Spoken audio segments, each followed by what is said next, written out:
जब अपना मन पवित्र होता है, हर चेहरे पर अपना चित्र होता है, हर चेहरे पर अपना चित्र होता है।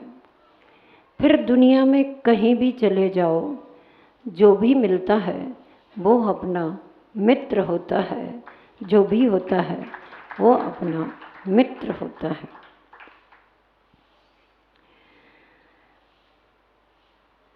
परम पवित्र पावन दिवस, उत्तम शौच धर्म का, पवित्र धर्म का,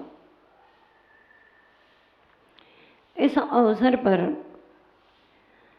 सर्वप्रथम हम सभी उन पवित्र परमात्मा को नमन करेंगे जिनके बोध में लोकालोक तैरता, उन्हें नमन। वे हैं श्री सिद्ध परमेष्ठी, शुद्ध परमेष्ठी भी कह दें तो कोई बात नहीं। जो शुद्ध है वे ही सिद्ध परमेष्ठी है। परम शुद्ध अवस्था सिद्ध परमेष्ठी की अवस्था होती है।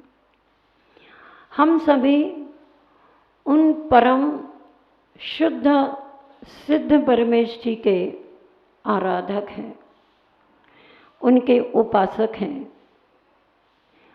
हम सभी उनकी आराधना करते हैं, हम सभी उनकी उपासना करते हैं। प्रयोजन है उपासना का हमारा कि हे प्रभु सिद्ध परमेष्ठी भगवान, हम भी आपकी आराधना उपासना करके सिद्ध और शुद्ध अवस्था को प्राप्त कर सकें। उत्तम शौच धर्म आज हमसे यही कहता है कि जब तक अपने जीवन में पवित्र निर्मल धर्म को नहीं अपनाओगे, तब तक पवित्र परमात्मा पद को प्राप्त नहीं कर सकोगे। इस परम पवित्र परमात्मा पद को प्राप्त करने की आराधना और उस आराधना की शुरुआत कहाँ से करें, कैसे करें कि सबसे पहले तो अपने उस शुद्ध सिद्ध आत्म परमात्म तत्व का विश्वास करो, उस पर श्रद्धान करो, ऐसा पक्का विश्वास जमाओ कि हाँ, जैसे हम सिद्धों की आराधना कर रहे हैं वैसे सिद्धत्व का स्वरूप लिए मेरी आत्मा भी है। जिस तरह से उन्होंने आराधना तपस्या उपासना करके अपने आप को उपास्य अवस्था को प्राप्त करा लिया, आराध्य बन गए, वैसी की वैसी आराधना, वैसी की वैसी उपासना हमें भी करना होगी। शौच धर्म हमसे कहता है चिरकाल के गंदे विचारों को दूर करना होगा। हमें संदेश देता है कि अगर गंदे और मैले कपड़ों से शर्म आती है तुम्हें,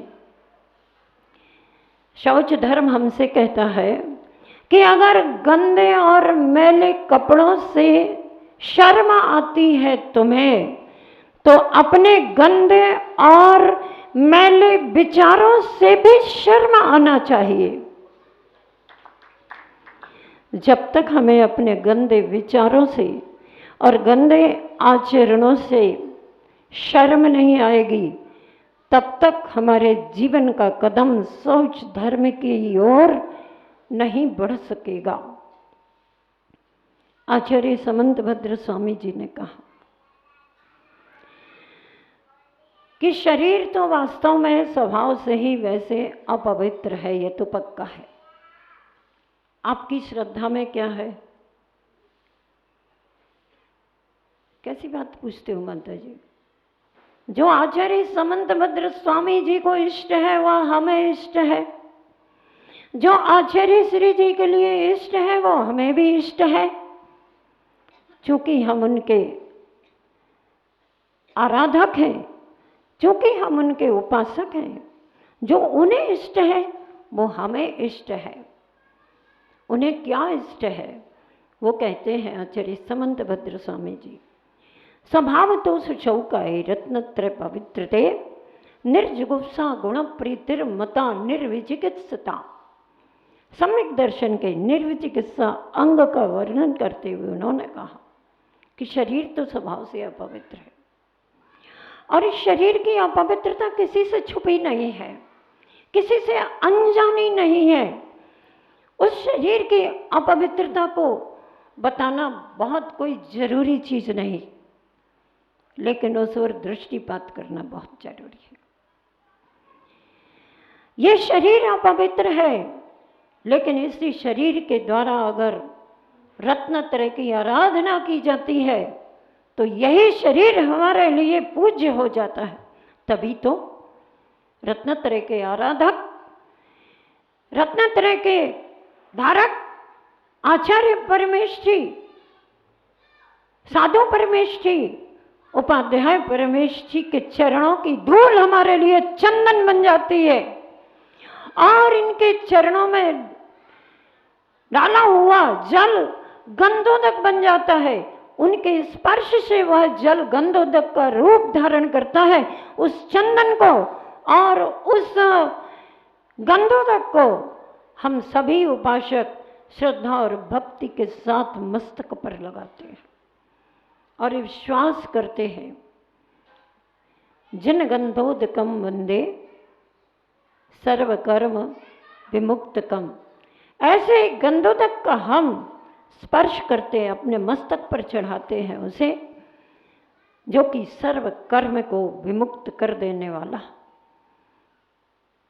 ऐसी आस्था श्रद्धा भक्ति हमारी उन आराधकों के गंधो, जो आराध्य है हमारे, वो स्वयं जो सिद्ध परमेश्वरी के आराधक हैं, उनके चरणों का गंधोदक हम माथे पर रखते हैं और अपने जीवन को पवित्रता के साथ महसूस करते हैं। ऐसे पवित्र रत्नत्रय के धारक आचार्य परमेष्ठी श्री विद्यासागर जी महामुनि महाराज, उनके चरणों में हम यहीं से नमन प्रेषित करते हैं। हे गुरुवर नमोस्तु।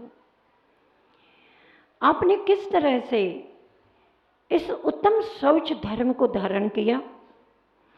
ऐसा आपने क्या किया जिससे आपके अंदर की रहने वाली कषाएं दूर हो गई, कम हो गई? उपाय बताइए गुरुदेव। हे प्रभु, हे गुरुवर, कृपा कीजिए, अनुकंपा कीजिए, मुझे भी वो मार्ग बताइए। वे हमें मार्ग बताते हैं कि इस उत्तम शौच धर्म को धारण करने की जो साधना प्रारंभ करता है, ऐसा साधक सर्वप्रथम अपने अंतस में देखता है, झांकता है और झांक करके क्रोध से कहता है, अरे ओ क्रोध, तुम बहुत दिनों से मेरे साथ हो, आज तुम्हें यहाँ से विदाई दी जाती है, जाओ यहाँ से, अब तुम्हें रहने के लिए यहाँ कोई अवकाश नहीं है। क्रोध कहता है आत्मा से, साधक से, कैसी बात करते हो? कहीं ये साधक पागल तो नहीं हो गए? और वैसे देखें तो सही में पागल हो गए। पागल का मतलब पाप को गलाने के लिए तैयार हो गए। इसलिए वही व्यक्ति पाप को गला सकता है जो अपने अंतस के क्रोध के शत्रु को बाहर निकालेगा। अन्यथा पता नहीं गुस्से में आकर के कौन सा कैसा दुराचरण कर दे। इसलिए क्रोध को पहले निकालना जरूरी हुआ। क्रोध कहता है, आत्मा क्या बात करते हो? मैं तुम्हारे साथ हमेशा से हूं, अनादिकाल से हूं, तुम्हारे सुख दुख में हमेशा साथ रहा, मैंने तुम्हारा कभी साथ नहीं छोड़ा। आज ऐसी मेरे से क्या गलती बन पड़ी है जो मुझे इस स्थान से बाहर कर रहे हो और मुझे रहने को अवकाश नहीं दे रहे। सुन लिया। साधक ने पुनः अंतस में झांका और दूसरी ओर देखा तो कहता है, ओ भाई मान, तुम भी मेरे यहां से बाहर चले जाओ, चले जाओ, अब तुम यहां नहीं रह सकते। बहुत देखी तुम्हारी उद्दंडता, तेरे निमित्त से मैंने मान का भूखा रह करके अपने पद की गरिमा को समाप्त किया। जाओ यहां से, अब कोई काम नहीं है तुम्हारा, चले जाओ सीधे। मान भी कहता है, क्या पता इस आत्म साधक को क्या हो गया। तीसरी ओर झांकते हैं साधक और कहते हैं, हे देवी माया, हे देवी माया, अब तेरी मायाचारी मैं देख नहीं सकता। अपने रंग रूप बदल बदल कर तुमने बहुत मेरे को रमाने की कोशिश की और तेरे कहने के अनुसार भी रमता चला गया। जाओ यहां से, अब तुम्हें भी यहां रहने का स्थान नहीं, चले जाओ, जहां जाना हो वहां चले जाओ, जहां स्थान मिले वहां चले जाओ, जहां अवकाश मिले वहां चले जाओ। सबने निवेदन किया, पृथक पृथक भी निवेदन किया आत्म साधक से, क्या हुआ, कहीं तुम्हारा दिमाग तो नहीं फिर गया, मेरे मन को अपवित्र किया। अब मैं पूर्ण सावधानी के साथ जाग गया हूं। मेरे जीवन में उत्तम शौच धर्म की सुबह हो चुकी है। मैं अब तुम्हारे किसी भी रंग ढंग से किए गए व्यवहारों से प्रभावित नहीं हो सकता। चले जाओ यहां से। मेरा यह कार्य अन्याय रूप नहीं है और ना मैं कोई अनुचित कार्य कर रहा हूं। मेरी आत्मसत्ता पर तुमने अपना राज्य जमाया था, मेरे स्वराज्य को आपने लूट लिया था, भान नहीं था मुझे। अब मुझे भान हुआ कि मेरी सत्ता पर किसका प्रभाव है। अब मैं अपनी सत्ता पर तुम लोगों के प्रभाव नहीं रहने दूंगा। जाओ। चारों समझ गए और अंत में साधक ने कहा, तुमको सबको पता है, जब रात में मालिक सो जाता है तभी तो चोर घर में प्रवेश करते हैं। मैं सो रहा था, तुम चोर प्रवेश कर रहे थे, अब मैं जाग गया, अब तुम्हारा कोई काम नहीं। उत्तम शौच धर्म की सुबह जिनके जीवन में हो जाती है, वे अपने अंतस में अनादि से रहने वाले क्रोध, मान, माया, लोभ, इन सब को बाहर करने का, निष्कासित करने का, निष्क्रमण करने का आदेश देता है और स्वयं भी घर संपत्ति, क्रोध, मान, माया, लोभ के आवेश में आकर के, उनमें आसक्त होकर के जो भी साज सज्जा, शरीर का श्रृंगार, मकान, हवेली जो भी हमने संग्रह किया था, उस सब को छोड़ करके भी स्वयं निष्क्रमण कर देता है। ये सब मेरा नहीं था, ये तो सब इनका था, इनके वशीभूत होकर के मैंने ये सब संजोया था, संवारा था। अब मुझे रूह की याद आ गई, अब मुझे शरीर का श्रृंगार नहीं, अपनी आत्मा का श्रृंगार करना है। अब मुझे शरीर को पवित्र नहीं करना, अब मुझे आत्मा को पवित्र करना है।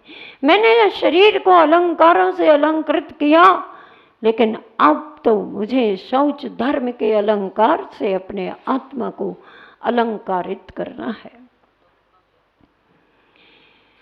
समझ में जब बात ये आ जाती है तो जिंदगी राह पर आ जाती है। शौच धर्म की सुबह हमसे कहती है कि दोनों प्रकार की शुद्धि को ध्यान में रखो। अंतरंग शुद्धि, अंतरंग पवित्रता और बहिरंग पवित्रता। अंतरंग पवित्रता अर्थात आत्मा की पवित्रता। क्रोध, मान, माया, लोभ, राग, द्वेष, विकारी भावों से अपने आत्मा को पवित्र बनाने का प्रयास करो। और बाहर में शुद्ध वस्त्र पहनो। जहां तक बन सके शरीर की शुद्धि का भी ख्याल रखो। भले ही वह स्वभाव से अपवित्र है, फिर भी इस शरीर की स्नान आदि के द्वारा बहिरंग शुद्धि होती है। बस शुद्धि का ख्याल रखो और इसके ही श्रृंगार में पूरे जीवन को मत खपाओ। धन पैसे के धनार्जन आदि में ही, अर्जन में ही अपनी पूरी जिंदगी को व्यर्थ में मत खो। इंसान होते हैं प्यार करने के लिए और पैसा होता है उपयोग करने के लिए, किंतु हमारी विपरीत बुद्धि है।